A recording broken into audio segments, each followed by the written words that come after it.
ज्ञानसाई शास्त्रीकरण आठराई पुराणे हरिसिला कोण कर त्रिगुणासार निर्गुण हे सार सरासर विचार हरिपाठ सगुण निर्गुण गुणाचे अगुण हरिबिन मना व्यर्थ जाय अव्यक्त निराकार नाही आकार जे थुनी चराचर हरिसिवचे ज्ञानदेव ध्यानी रामकृष्ण मणी अनंत जन्मनी पुण्य होय हरि उठे म्हणा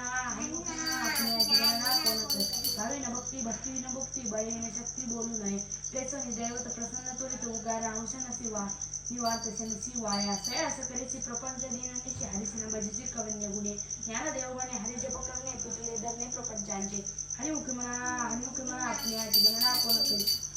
योग हित कोण सांगे ज्ञानदेव सांगे दुष्टाची माता साधूंची करी साधू बोध झाला तो निर्णय ठेला ढाईचा मुळाला अनुभव कापुराची वाटी उजळली होती ढाईची समाप्ती झाली ते